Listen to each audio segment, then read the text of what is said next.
welcome. I am Margaret Esfahani, and I am here with Sister Shireen with the Brahma Kumaris, and we are continuing our fantastic series on soul fitness. In our previous few videos, we have laid the foundation for soul fitness, and now we are diving deeper and into the strength building of our soul. Welcome, Shireen. Hi, Margaret. So what is next? We've got the foundation set. We know we are eternal souls. We know we transcend time and that our souls are immortal. Next step, please. I want to talk about the different aspects of the soul, different faculties of the soul. Just like we have the body and we have eyes and we have nose and we have ears and we have all of those things, the soul also has different faculties. Okay. And we call them spiritual organs. Like we have the sense organs, we have spiritual organs. Okay. And there are three spiritual organs, and mind, intellect, and impressions. And today we will be talking about mind. Okay, so perfect. Explain to me the mind.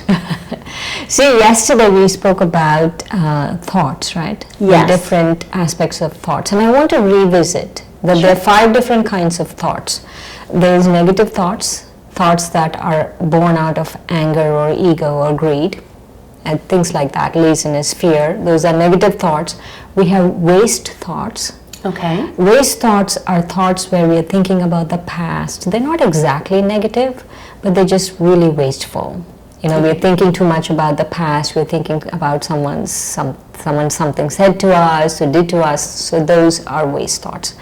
And then the third one is just ordinary thoughts. Like I have to pay the bill, I have this class to go to, that. Those are ordinary thoughts. Then we have positive thoughts where we are talking about just being very positive. You know, I'm a good person, which are important. I have courage, I can do this, or we are encouraging someone else, or we are saying good things about someone else. Those are all positive thoughts. Okay. And then we have elevated or pure thoughts. And elevated and pure thoughts are thoughts about the eternal self. Okay. So elaborate, if you can, for me just briefly so we can move into the next phase.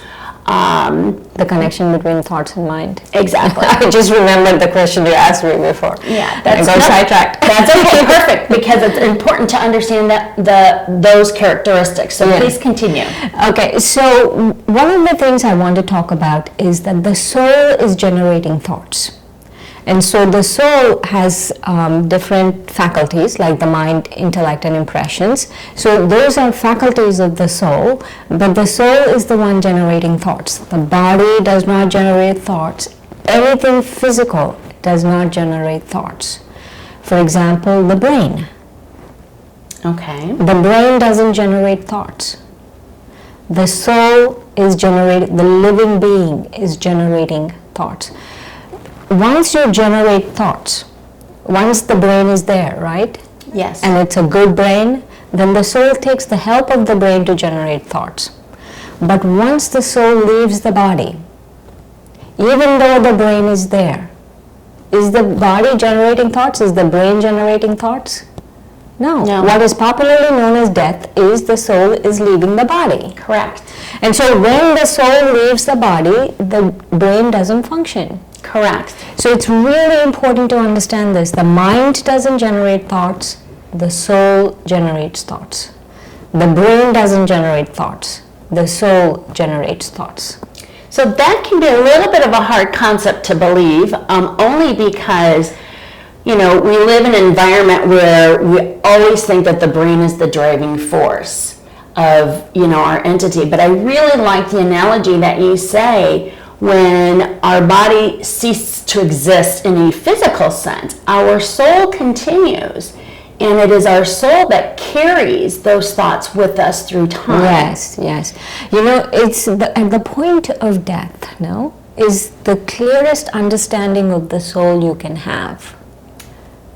And that's why I keep using it. Because Yes. at the point of death, that's when you can really clearly understand who you are. Because just like this, people think the brain generates. Like you were saying, the brain is the driving force and this and that. But once the soul leaves the body, even though there's a perfectly intact brain, Correct. it's not doing anything. So how important then, or how do we concentrate our workout, if you will, on those thoughts? Okay, so the reason why I said that these three aspects of consciousness, mind, intellect, and impressions, is we have to work out all three. Okay. It's like saying, we have arms and we have to work out our arms, and we have thighs and we have to work out our thighs, and we have a tummy and we have to work out our tummy, like that, no? Yes, So we do. have to work out our mind. So people always say they want peace of mind. Correct. So that means that there needs to be a workout to get peace in the mind. Excellent. An inner workout that can happen to acquire peace in the mind. And so I wanted to share with you that the mind is fueled by thoughts. Yes. So therein lies the connection. Right. So The soul is generating thoughts. Yes. And the mind is fueled by the thoughts that the soul is generating. But there's a fascinating paradox here. Okay. Only when the mind is quiet, where there are not too many thoughts, can the soul really experience peace. Can we really experience peace? And so yes, the mind is an important player, and thoughts fuel the mind, but really in our best interest we need to have inner silence. So I bet you a lot of you, as I, are wondering, how can I silence the mind? How can I silence all of that sort of chatter and thoughts, if you will, in my mind? So please, how can I use the thoughts, if you will, to calm my mind? Let me talk about the mind first. Just Okay. a brief explanation. So the mind is the messenger of the soul. Okay. And so as a messenger, it's telling us what's happening inside the soul. So if you take a computer and you take a computer screen, right? The computer screen is like the mind of the soul. It's where thoughts arise. So all the things that are happening in the soul are arising in the mind. All the thoughts that are going on, whatever is going on in the consciousness, in the soul, is happening on the mind. So you could say the mind is like a screen.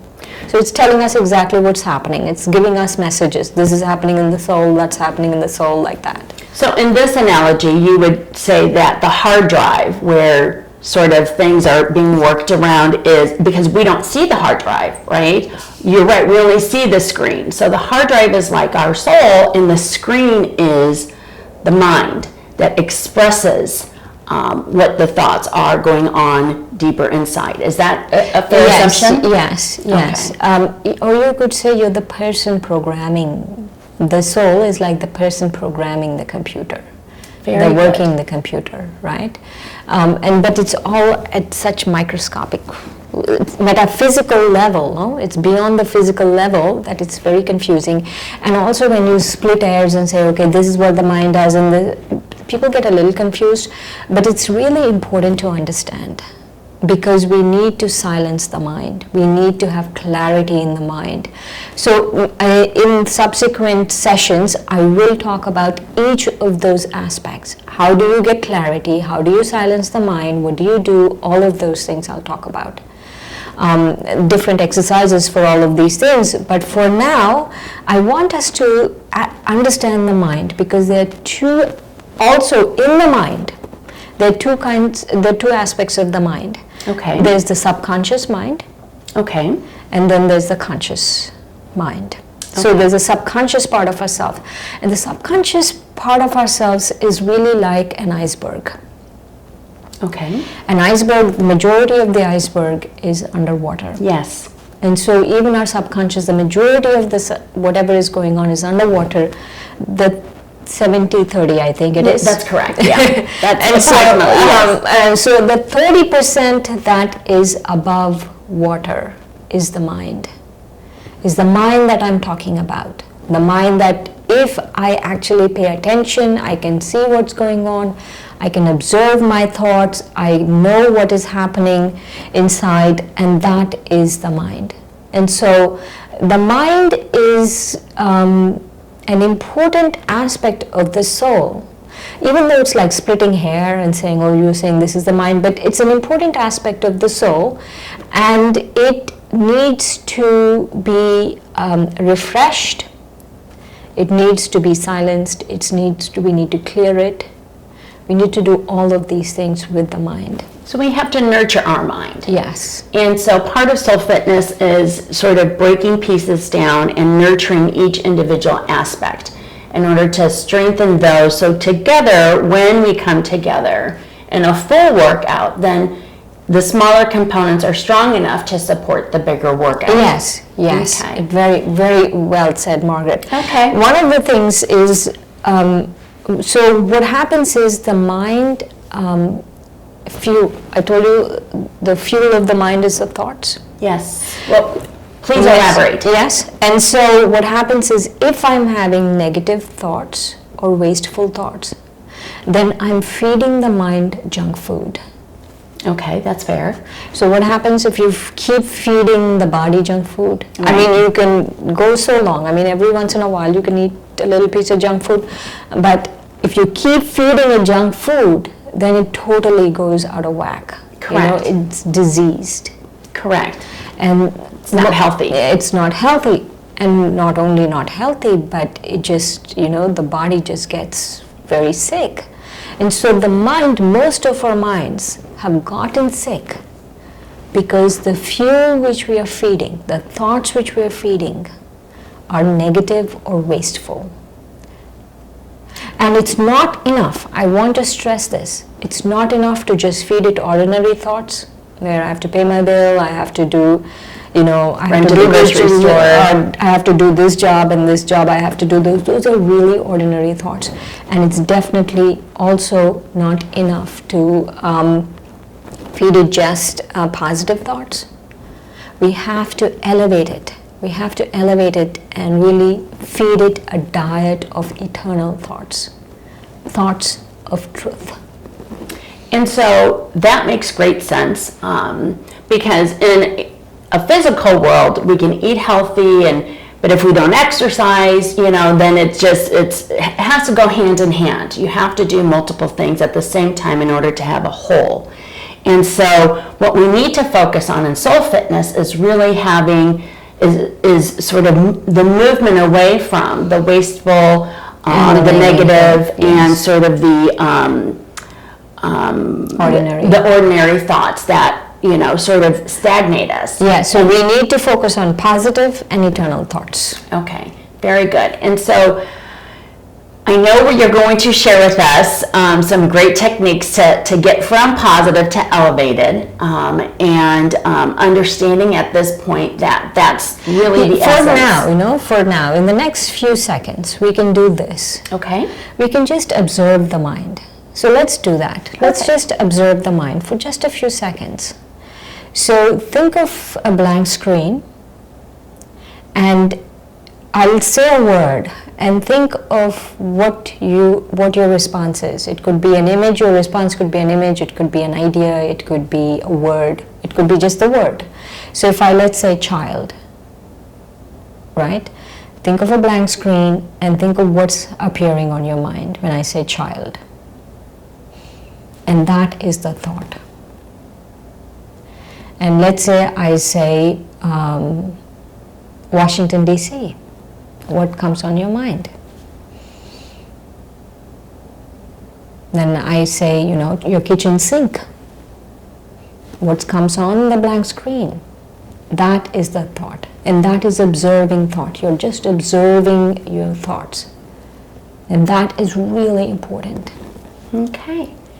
So I really appreciate just the sheer fact that identifying that thoughts are critical in strengthening our soul and identifying the different thoughts that we have, and then understanding that in order to have strong soul fitness, we need to really have pure elevated thoughts, and just the observance of our thoughts is going to allow us the strength to take it one step higher. So observance is a great way to just take a few seconds, reflect, and then continue. So I hope, Shireen, in our next session, I know Shireen is going to take us to the next level so we can manifest our pure, elevated thoughts in the simplistic of ways, and we will all reap the rewards.